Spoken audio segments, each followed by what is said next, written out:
जय हिंद साथियों, आप सभी का स्वागत है आज की इस न्यू क्लास में। आज का ये क्लास आप लोग का जो है गद्य भाग का अंतिम क्लास होगा। तो जो भी छात्र छात्राएं इधर उधर घूमते रहते हो, क्या आपके पास 20 मिनट का समय नहीं है एक क्लास करने के लिए, आपको जो कि आपके लिए जरूरी है? यही बताएंगे आप लोगों को।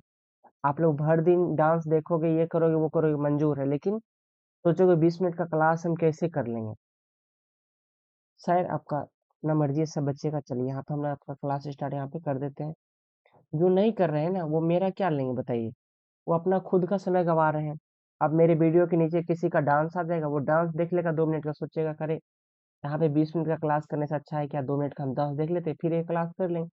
और वो फिर आप लोग का 2 मिनट जो है कब 2 घंटा में तब्दील हो जाता है, आप लोग को पता भी नहीं चलता है। सो हम इसीलिए कहेंगे कि आप लोग लाइव क्लास जैसे हम 4 बजे से आप लोग को करवाते हैं, प्रयास किया कि जो सभी बच्चा इसी टाइम पे ज्वाइन कर लो। इस टाइम पे कर लोगे तो आपको फील भी नहीं होगा कि आप क्लास कर रहे हो, प्लस आप लोग जो है कंप्लीट आप लोग का क्लास भी हो जाएगा, ठीक है। नहीं तो बाद में फिर आप लोग का नहीं हो पाता है। तो चलिए आज का क्लास यहाँ से स्टार्ट करते हैं। राहुल संकृतायन, ठीक है, जिनके द्वारा लिखा गया है, रामधारी सिंह दिनकर जी के द्वारा लिखा गया है। ध्यान दीजिएगा, दिनकर जी के बारे में जो लिखा जाता है, तो अगर हम कहीं लिख देते हैं दिनकर, तो सिर्फ उसी से इनका नाम का पूरा बोध हो जाता है, रामधारी सिंह दिनकर, ठीक है, ध्यान रखिएगा। तो चलिए इनका जन्म देख लेते हैं कब हुआ था, कभी लेखक परिचय।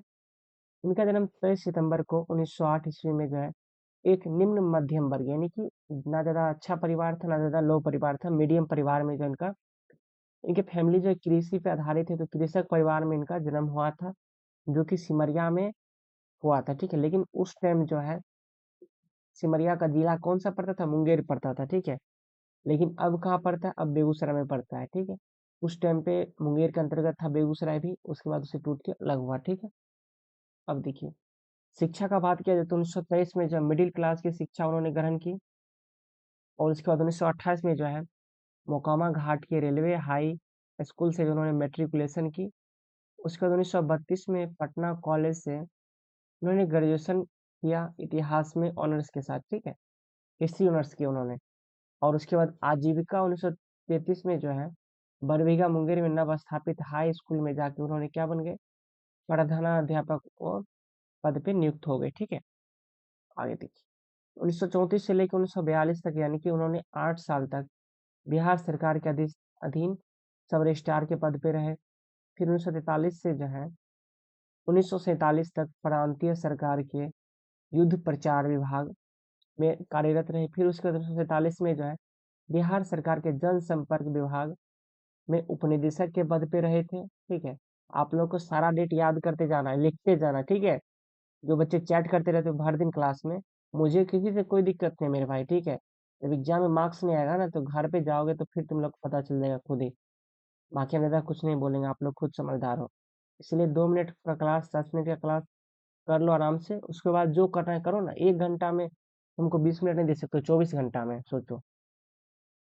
1950 से लेकर 1952 मार्च तक जो है लंगट सिंह कॉलेज मुजफ्फरपुर में, जब बिहार में उन्होंने हिंदी विभाग अध्यक्ष और प्रोफेसर के पद पे उन्होंने रहे थे, ठीक है। 1952 से लेकर 1964 तक अगर देखा जाए, तो सरकारी नौकरी से त्याग पत्र देकर राज्यसभा के कांग्रेस द्वारा निर्वाचित सदस्य बन गए थे। उन्होंने बहुत चीजों को जो है अपनाया और बहुत चीजों को त्याग किया अपने लाइफ में। फिर देखिए 1964 में जो है राज्यसभा की सदस्यता उन्होंने छोड़कर भागलपुर विश्वविद्यालय के उप कुलपति का स्थान ग्रहण कर लिए, ठीक है। आप जो भी बच्चे देख रहे हैं क्लास को, सभी बच्चे क्लास को लाइक जरूर कर लीजिएगा, ठीक है। आपके लिए इतना मेहनत करते हैं, आप हमारे लिए एक लाइक भी तो जरूर कर ही सकते हो मेरे भाई, जो भी हो, ठीक है। आज देखिए, मुझे गुस्सा इसलिए उठ रहा है ना कि आप लोग इतना मुझे कमेंट करते हो कि सर हम लोग को क्लास आप रेगुलर करवाइए, और जब हम जिस चीज का क्लास करवाते हैं उस चीज का क्लास नहीं करके बोलते रहता है सर इस सब्जेक्ट का क्लास करवाइए तो उस सब्जेक्ट का क्लास करवाइए। पहले जो करवा रहे हैं उसको कंप्लीट करने दो, ठीक है। उसके बाद हम फिर सोचेंगे, नहीं तो एक साथ सब काम क्या हो जाएगा, सब खराब हो जाएगा। देखो, मई 1965 से लेके 1971 तक भारत सरकार के गृह मंत्रालय में उन्होंने हिंदी सलाहकार के पद पे रहे। उसके बाद साहित्यिक जीवन का आरंभ जो उन्होंने 1924 में पाक्षिक छात्र सहोदय जबलपुर में प्रकाशित उनकी क्या हुई, पहली कविता हुई थी 1924 में, ठीक है, जिनका नाम क्या था, छात्र सहोदर। तथा प्रमुख कृतियां इनकी अगर देखा जाए, कविता में अगर देखें तो रेणुका हो गया, हुंकार हो गया, रसवंती हो गया, कुरुक्षेत्र हो गया, सामधेनी हो गया, बापू हो गया, धूप हो गया और धुआं, रश्मिरथी, नील, कुसुम, उर्वशी, परशुराम की प्रतीक्षा हो गई, कोयला और कवित्व तथा हारे को हरिनाम।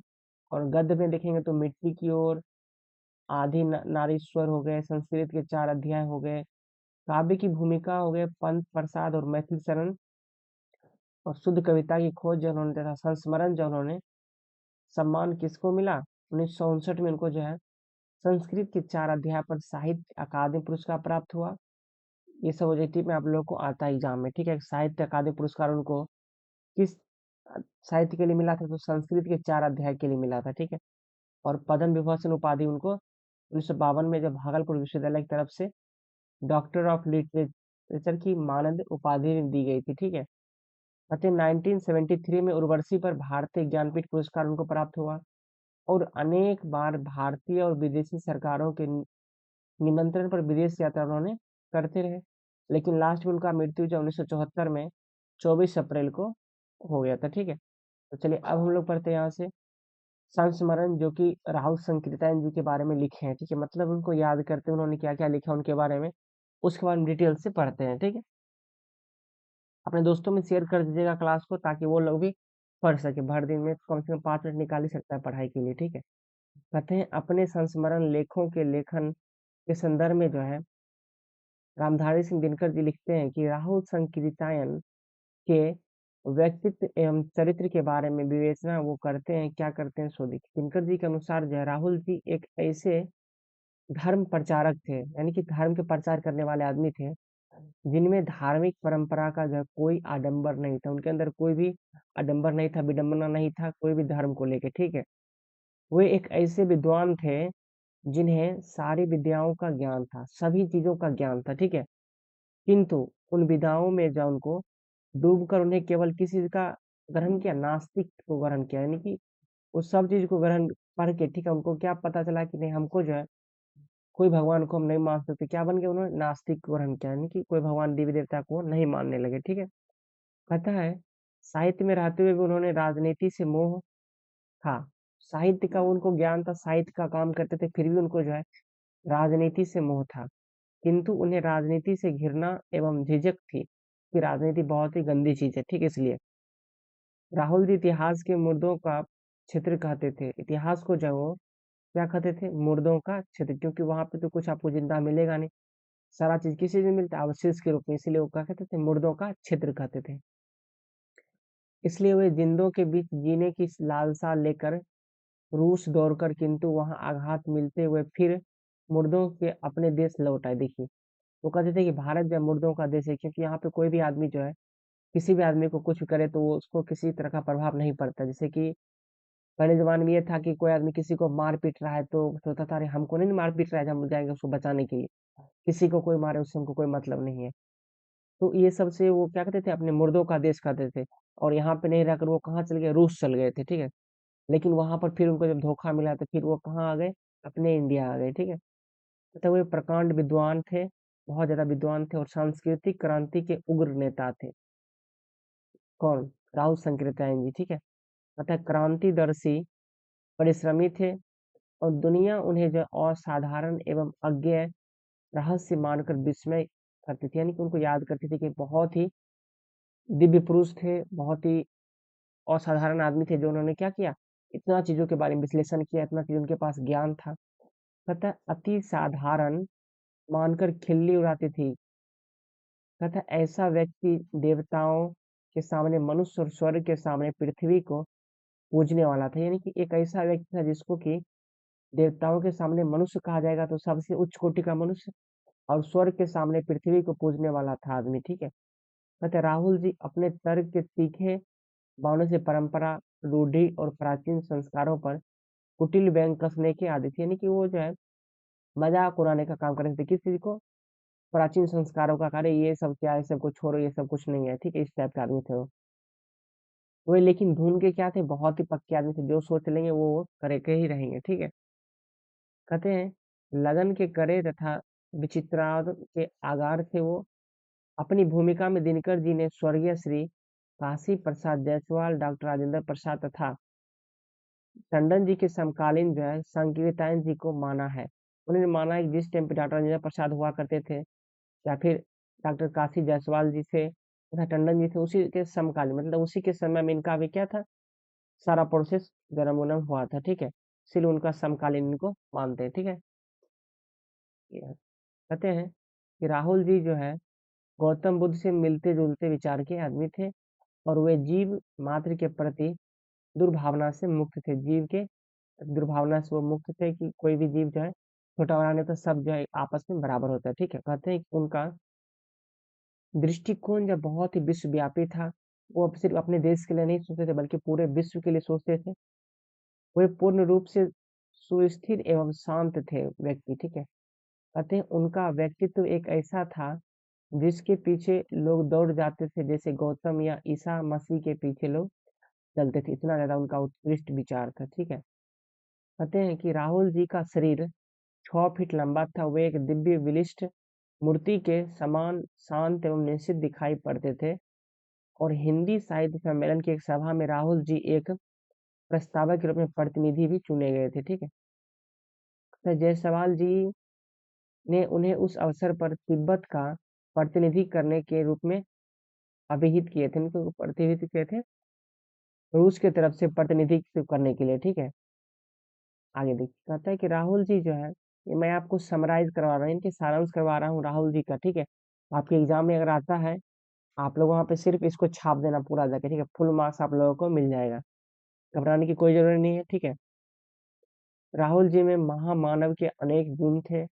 उनका स्थान उन महापुरुषों के बीच होना चाहिए जिनकी जो है संख्या किसी भी युग में अधिक नहीं होती थी। कहीं ना कहीं मतलब महापुरुषों की संख्या कितनी होती है, 101 शतक में देखा जाए तो 1 से 2 मुश्किल से निकल पाते हैं। ठीक है, संस्मरण के अनुसार राहुल जी आजमगढ़ जिले के जो है कैनल ग्राम के निवासी थे। बचपन में जो है उन्होंने सांसारिक सुख एवं मोह का जो है त्याग कर दिया था। उनके हृदय में विरक्त की आग नहीं बल्कि एक अनिवर्चनीय पिपासा की उजाला थी जो सिद्धार्थ रूपी गौतम बुद्ध के जीवन में देखी जाती है। कहा जाता है कि उनके अंदर एक अलग प्रकार का सोच था, विचार था, एक अलग प्रकार का ललक था कि दुनिया में कुछ कर दिखाने का। ठीक है, कहते हैं राहुल जी के अभियान में ऐसी स्थिति पैदा हुई जो मनुष्य की गति रोक सकती थी। कहता है कि इनके अभियान में एक ऐसी स्थिति पैदा जो उनकी जो है आगे बढ़ने की जो लालसा है उसको रोक सकती थी। ठीक है, वो क्या है उसको देखिए। कहता है वैरागी के मार्ग में हाथ जोड़कर खड़ा होना है, मठ की संपत्ति को त्याग कर वे आगे बढ़ चले, सब चीज को त्याग के, और अपनी आंतरिक पिपासा को उन्होंने विधा के जल से बुझाना चाहा। कहते हैं काशी में बैठ के उन्होंने क्या किया, संस्कृत दर्शनों का अभ्यास किया। मद्रास जाकर उन्होंने वैष्णवों को अधिकृत किया, फिर भी उन्हें शांति नहीं मिली। इतना चीज की उन्होंने क्या किया, देखो संस्कृत का दर्शन किया कहाँ पे, काशी में बैठ के।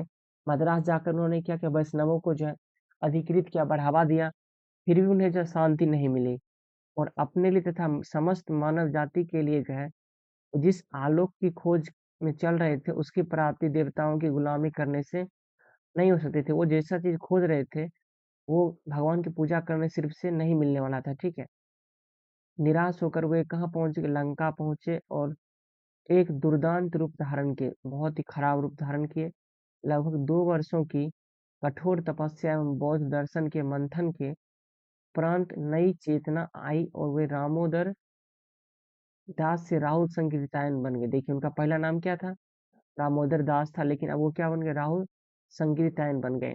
अतः राहुल जी के अनुसार मनुष्य का कोई ईश्वर नहीं हो सकता। ठीक है, वह अपने कर्मों के सिवा किसी श्री अन्य शक्ति के अधीन नहीं है। ठीक है, मतलब अपने कर्म को आप लोग को क्या मानना चाहिए, प्रधानता देनी चाहिए।